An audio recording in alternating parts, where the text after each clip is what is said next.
Good afternoon, ladies and gentlemen. Shalom. I'm David Mencer, Israeli government spokesman. A short update from me and then straight to your questions. It's Wednesday, the 10th of July, day 278 over the October 7th war. On our hostages, Hamas still holds 120 hostages, men, women, children, the elderly from 24 nations, enduring horrific abuse for 9 months already. Yesterday, I reminded you about Daniela Gilboa, aged 19, taken hostage. Today, I want to remind you that Naama Levy is aged just 19 years old as well and is also still being held. Her mother, Dr.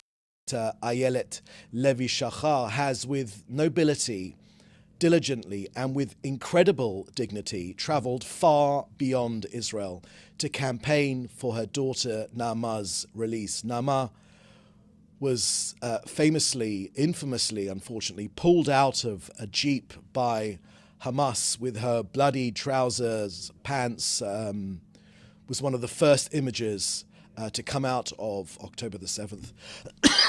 Excuse me. We want her home now. My daily plea to journalists is to again look at her, please. Put her in your pieces, please. Mention her by name, please. Naama Levy, 278 days now. Israel won't rest until all of our 120 hostages are brought home. Hamas are eliminated together with their terrorist threat to Israel, and we will, of course, return our residents securely to their homes in the south and the north. Now, sad news of casualties, 681 since the start of this war. Sergeant First Class in the Reserves Tal Lachat was aged 21 years old from Kfar Saba. In the Commando Brigade, he fell battling the terrorists yesterday in the center of Gaza. There are no words of mine that can assuage the terrible loss which his family must be feeling, and all the nation of Israel feel as well. May his memory be a blessing.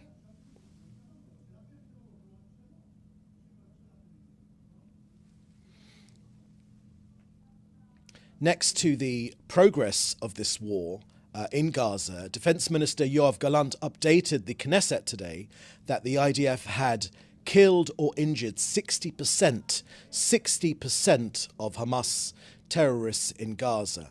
Approximately 14,000 terrorists have been eliminated. The majority of Hamas's 24 battalions have been shattered. Minister Gallant also reiterated that the IDF has bravely, precisely and systematically carried out its mission in accordance with the law and the IDF's operational needs.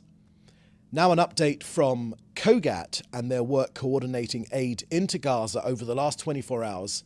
224 aid trucks carrying humanitarian goods went in, 7 tankers of fuel, 4 tankers of cooking gas. 50 aid trucks are awaiting collection on the Gazan side of the Erez crossing. 142 trucks were collected from the Gazan side of Kerem Shalom, but 1,150 trucks are still awaiting collection. Excuse me, still awaiting collection and waiting for the UN to get its act together, to get food to the Gazans that need it, and give a well-earned break to its condemnation of Israel, its addiction to condemning Israel.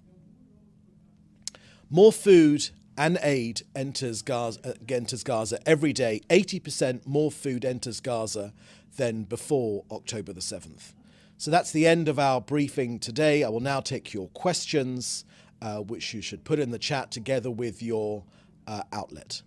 First question I have here is from David Clement from the News Forum. The IDF is blamed for an airstrike in a school that's killed 19 people. Can the Prime Minister's office confirm it was an IDF strike? And if so, can you provide any information about who was targeted in that strike? Thank you for that question, David. The IDF has, in the last 24 hours, put out details of that incident, which you can pick up from the IDF's many ways of getting information out to you through Telegram or through Twitter, and they've made a fairly comprehensive layout of that particular issue.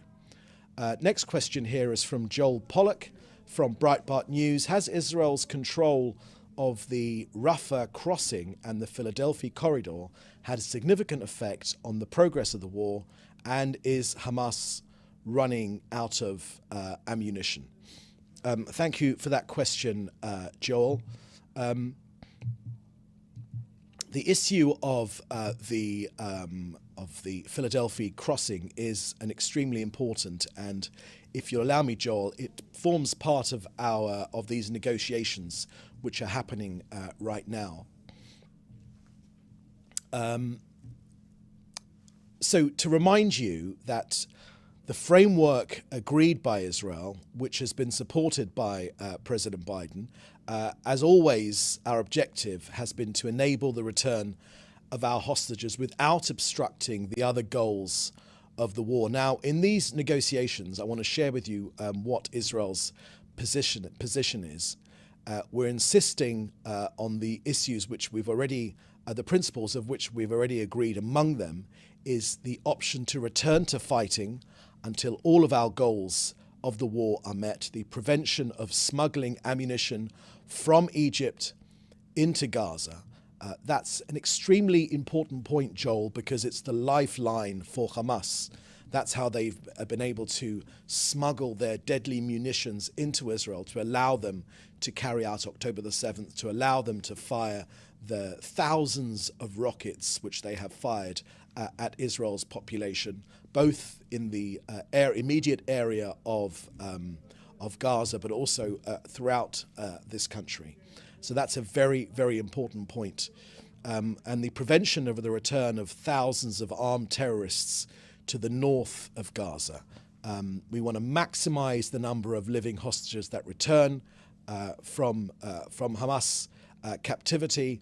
And look, again and again, Israel has made it clear that the war will end when our goals, the return of all the hostages, dismantling of Hamas's governmental and military capabilities, and the removing of the terrorist threat to Israel takes place. So this issue, Joel, I would point you particularly to the statement just released just a few minutes ago from the Prime Minister's office about his meeting this morning with Brett McGurk, President Biden's senior envoy to the Middle East. That issue was mentioned in that statement we just put out a couple of minutes ago, and I would refer you to that for more details.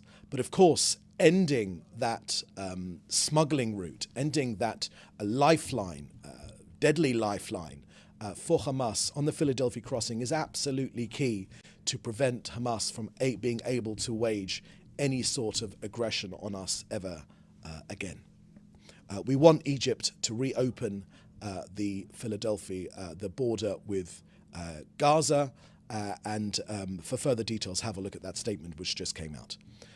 Next, from David Isaac, a follow-up from yesterday's question on the Al-Shifa doctor. Can we provide any more details? No, I haven't got any more details for you, David, on that particular incident. I would again refer you to the statement which the Prime Minister made last week regarding that incident. He was pretty clear about his views on that incident, and I would refer you back to that statement. I think it's quite comprehensive. Next, from Jim Williams at Zenka International News. If you could just scroll down so I could see the question. Was the PM aware that during the NATO 75th anniversary meetings in Washington, numerous world leaders expressed their support for Israel amid the conflict with Hamas? They demanded the immediate release of hostages, the utmost protection of civilians in both Gaza and Israel, and the acceptance of the proposed hostage ceasefire deal offered to Hamas. Thank you for that question, Jim. Yes, of course, we were very much aware of the meeting and also what was discussed at NATO. We've been obviously following that very, very closely. Israel is extremely close to NATO, and we do, of course, have seen the statements which will come out of that summit in Washington, D.C. Next question from Hannah Julian from the Jewish Press. Can you confirm or at least comment on a report that the Israeli government is going to use taxpayers' money to pay the legal defense fees for Hamas Nukba terrorists in Israeli custody? Thank you for that question, Hannah. I've got no comment to make on that. I don't know about the issue, and I can't confirm or deny any of those of that story. I haven't got any of that information in front of me. Next question from Louis Boudouin Larman from AFP. Could you confirm the IDF ordered the evacuation of Gaza City today? What will happen in Gaza City? Thank you very much for that question, Louis. I would point you to the IDF. They've been quite clear about their actions. We want to get civilians out of harm's way. We have no interest in harming civilians in Gaza City or anywhere else. We're trying to get to the terrorists, where the terrorists attack from or where they have set up base. As I mentioned to you earlier, 24 of their battalions, most of them have been smashed, but the pieces of those shattered battalions are popping up in different parts of Gaza, but we are going after them. It's our mission to destroy this organization, but we want to get civilians out of harm's way. That has been our practice since the beginning of this war. This has been a very, very difficult fighting environment, very, very complex, with a determined enemy that actually wants Gazans to die. They want ordinary Gazans to die. They think it feeds into their mission to get international opprobrium against Israel. Israel knows that, of course, and we're doing everything we can to limit damage to civilians, all the while Hamas are hiding amongst civilian areas, in schools, in hospitals, in the most appalling way. Hamas have done nothing in their almost 2 decades long fight against us in Gaza. They've done nothing for ordinary Gazans. They've sunk money into that huge terror tunnel network underground. They've sunk all that money, all that aid money down underground to fight us, but almost nothing to support their own people.